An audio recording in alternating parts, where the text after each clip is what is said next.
Dr. Bambang Nurseno, Sarjana Hukum MA. Beliau adalah seorang pakar teologi dan juga sejarah yang luar biasa. Selamat berjumpa Pak Bambang. Selamat siang. Puji Tuhan. Nah, Pak Bambang, kita ngobrol-ngobrol santai nih ya. Dan ada banyak sebuah narasi yang lagi dibangun. Nah, saya mau tanya tanggapan Bapak, apakah benar bahwa Yesus itu beragama Islam? Karena katanya Yesus itu sholat, lalu kemudian Yesus juga disunat. Yesus juga tidak makan babi, lalu juga Yesus itu bahkan matinya dikainkan kafan. Ya, nah kita mau belajar dari Pak Bambang, seorang senior kita yang memang mendalami keilmuan ini. Gimana Bapak memberi tanggapan? Ya, salam saudara-saudara. Sebenarnya jangan sebut saya pakar lah, saya hanya seorang pemerhati sejarah. Tapi begini, saya memang belajar ilmu agama-agama, teologi religionum. Yang itu intinya kita tidak bisa menilai agama seseorang itu dari perspektif kita. Sudut pandangnya berbeda. Jadi misalnya ketika dikatakan Yesus itu Muslim atau beragama Islam, ini sesungguhnya ada 3 hal yang dapat dikatakan konslet berpikir. Ya, jadi secara metodologis itu keliru. Pertama, mengaburkan antara aspek normativitas dan historisitas agama. Kalau dikatakan Yesus itu Muslim dalam pengertian dia tunduk berserah kepada Tuhan, itu kan sifatnya normatif.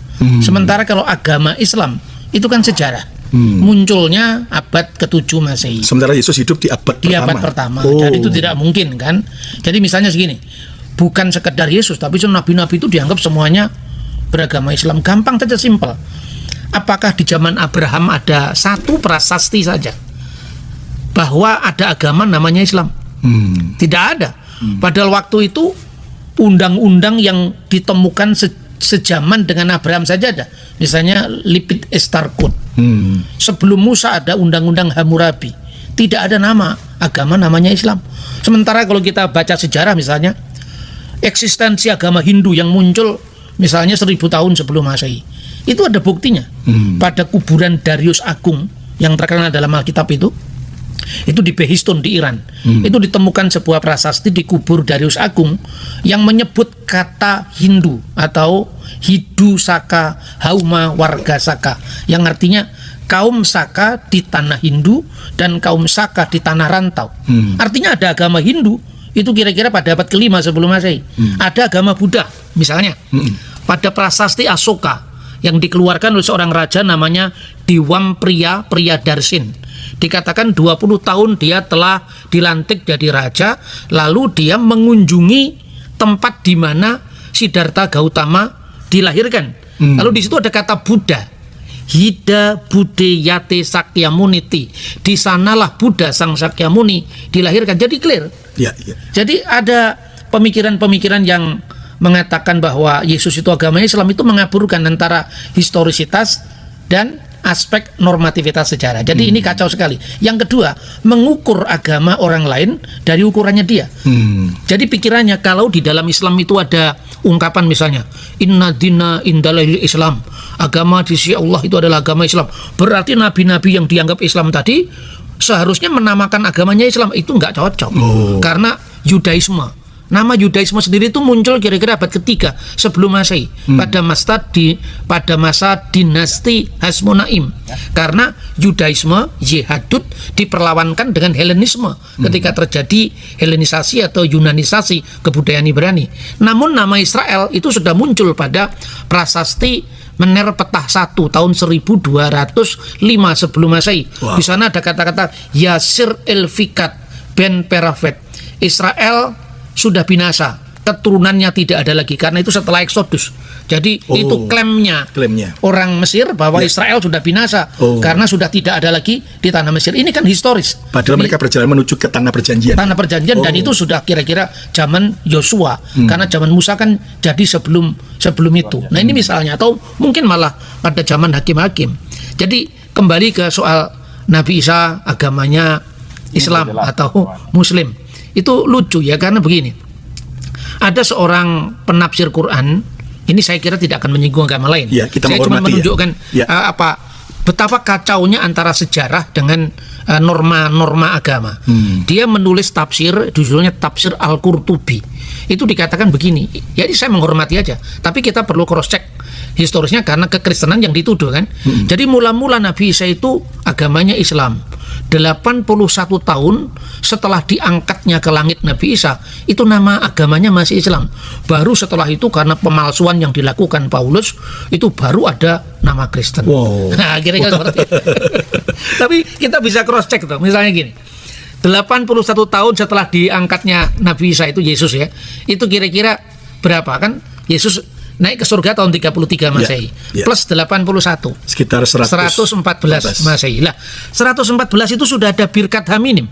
Birkat Haminim itu adalah ketika orang Yahudi melakukan pertemuan atau semacam muktamar lah di kota Yamni atau Yapni dekat Tel Aviv.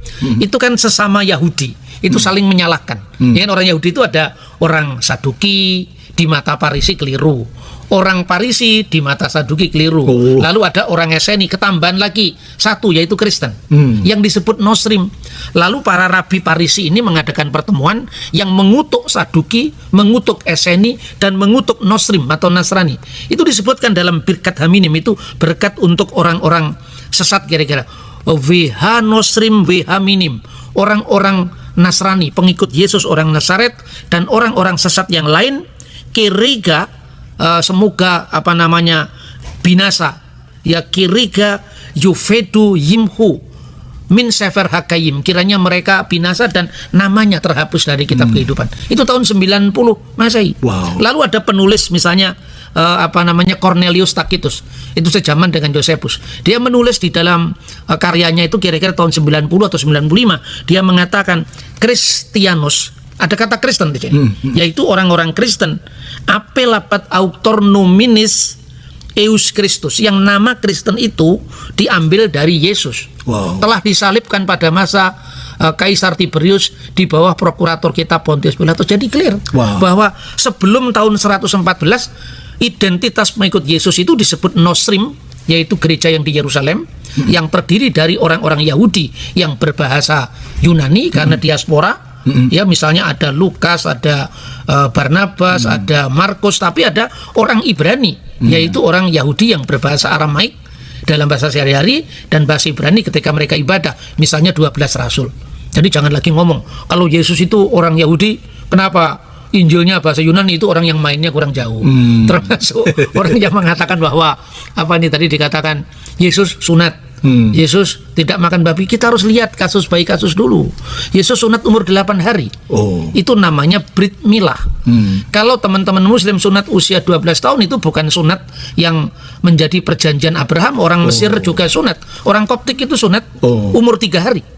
Dulu anak saya lahir di Kairo, dan karena kami anggota gereja Koptik, maka anak saya mau disunat, saya tidak mengizinkan. Karena apa? Saya tidak tega anak disunat umur 3 hari. Itu tradisi Mesir. Jadi kalau sunat 3 hari, sunat 12 tahun itu bukan Abraham. Itu hanya tradisi. Yesus disunat usia 8 hari, jelas sekali. Sesuai Taurat itu. Lalu Yesus tidak makan babi. Pertanyaannya sekarang, mulai kapan imamat pasal 11 berlaku bagi orang bukan Yahudi? Yesus memang Yahudi, dia tidak makan babi. Petrus, Paulus tidak makan babi. Tetapi makan babi atau tidak makan babi itu hanya berlaku bagi siapa, itu harus dijelaskan. Imamat pasal 11 itu kalau di dalam hukum Yahudi itu termasuk hukim. Hukum itu ketentuan khusus yang hanya berlaku bagi orang Yahudi. Selain ketentuan khusus yang berlaku bagi orang Yahudi, itu misalnya yang disebut edot. Edot itu hukum memorial, itu hanya berlaku bagi Yahudi. Jangan makan misalnya daging di sendi pangkal paha untuk memperingati Yakub, itu hanya berlaku Yahudi. Begitu juga makan babi, itu hanya berlaku larangannya bagi orang Yahudi. Bagi non Yahudi tidak berlaku. Jadi ada tuduhan Paulus membebaskan orang-orang dari Taurat. Siapa yang dibebaskan? Paulus. Karena sejak semula orang bukan Yahudi memang tidak disunat. Maka Paulus melarang menyunatkan Titus. Tapi Paulus menyunatkan Timotius karena Timotius adalah orang Yahudi. Ada pluralisme hukum. Bahkan Tuhan Yesus sendiri dia mengajarkan bahwa yang menajiskan itu bukan yang masuk dari mulut ke dalam perut kita, bahkan di punggung jamban tapi yang menajiskan adalah yang dari hati kita. Jadi bagi kita artinya gini, hukum itu artinya bahwa selain hukum positif itu ada hukum yang lebih tinggi, yaitu misalnya puasa yang ku kehendaki melepaskan tali-taliku, bukan berarti tidak puasa, tapi artinya hakikat puasa kita merasakan bagaimana orang yang tertindas, bagaimana orang yang lapar karena kita merasakan lapar. Begitu juga, kenapa kita menekankan hukum makanan yang hanya berlaku bagi Yahudi untuk orang bukan Yahudi, padahal sementara yang lebih jahat itu adalah tuduhan-tuduhan terhadap orang lain yang berisi dengan kebencian karena didasarkan atas agama. Maka yang lebih keluar itu lebih jahat ketimbang dari yang masuk. Wow. Lalu juga yang katanya Yesus waktu mati di kain kafan, itu sebetulnya tradisi Yahudi juga ya Pak ya? Tradisi Yahudi dan tradisi Kristen juga. Orang-orang Kristen di beberapa tempat di dunia selain Barat itu matinya juga di kafan. Sampai hari ini? Sampai hari ini. Okay. Tidak ada masalah. Itu kan hanya ini, bedakan antara yang merupakan ketentuan hukum dan yang tradisi. Jadi orang sering salah, mati dikafani atau dimasukkan peti itu tradisi, itu bukan termasuk inti dari iman Kristen. Saya kira itu. Wow, jadi jelas clear ya, setiap kita pemirsa, bahwa ternyata tuduhan bahwa Yesus adalah beragama Islam jelas tidak terbukti karena tidak ada prasasti sebelum agama Islam abad ke-7 itu muncul. Jadi ternyata alasan Yesus itu, saudaraku, sujud kepada Bapa dan kemudian disunat, bahkan tidak makan babi, bukan karena bukti itu Islam ya, tapi memang itu merupakan tradisi Yahudi yang dimana Yesus itu memang lahir dari bangsa Yahudi. Israel, Wah, clear sekali Pak Bambang. Jadi kita tetap menjaga kerukunan beragama, tetapi kita juga harus bisa menjelaskan setiap tuduhan-tuduhan. Mungkin saya tambahkan di akhir ini ya. Kita untuk melihat bagaimana hukum tentang makanan halal atau haram. Sebetulnya kalau dalam Alkitab itu disebut sebagai tahor dan tami. Tahor itu tahir, tami itu sesungguhnya tidak tahir, tapi dalam klasifikasi kurban, bukan dalam klasifikasi babi itu higienis atau tidak higienis. Kita bisa langsung membaca sumber Yahudi. Misalnya, bagi bangsa-bangsa lain menurut traktat Sanhedrin 56a itu tidak berlaku hukum Musa. Itu berlaku hukum Nuh yang dikenal dengan Seva Misfot Bene Noah. Nah, itu tidak ada larangan babi. Dan kalau hukum Yahudi itu berdasarkan kitab Ulangan pasal 6 ayat 20. Ketika anak-anakmu nanti bertanya kira-kira seperti itu, maha edot veha hukim veha mispatim asyar siwah adunai elohenu etkem. Nanti kalau anak-anakmu bertanya, peringatan apa, ketentuan apa, dan peraturan apa yang diberikan oleh Tuhan Allah kita kepadamu, maka jawablah. Ini menurut rabi-rabi Yahudi ada 3 klasifikasi. Mispatim, hukum universal, jangan mencuri, jangan berzina, jangan membunuh, itu berlaku untuk semua. Tapi yang hukim dan yang edot hanya berlaku bagi Yahudi. Orang Yahudi. Maka di Kisah Rasul pasal 15, ketika ada golongan orang Farisi yang ingin memaksakan sunat dan hukum Yahudi kepada non-Yahudi, para rasul kembali kepada hukum Nuh ini. Dia tidak ngarang-ngarang sendiri, karena pluralisme hukum sudah ada sejak awal. Dan yang terakhir, kalau hanya gara-gara tidak makan babi, itu tidak dianggap sebagai melakukan hukum Musa, karena dia masih makan cumi-cumi, masih makan onta, masih makan kelinci. Itu juga hukum yang dilarang di dalam Imamat pasal 11. Termasuk kepiting udang, udang, lele. Karena binatang air yang tidak bersisik. Tidak bersisik, ikan patin juga. Baik, clear sekali. Terima kasih Pak Bambang. Kita bisa mendapat jawaban yang jelas. Ayo kita terus menjadi orang yang makin cerdas, selain beriman tapi juga berlogika dengan. Salam saudara-saudara yang diberkati oleh Tuhan. Baru saja kita menyimak tadi video cuplikan tadi, bagaimana di hari-hari ini viral di media sosial banyak dari polemikus muslim seperti Ustadz Donditan dan Ustadz Kainama, dan ada begitu banyak lagi dari polemikus muslim yang berani mengatakan bahwa Yesus itu beragama muslim. Yang pertama yang mereka dudukkan Yesus beragama muslim karena Yesus katanya sholat itu.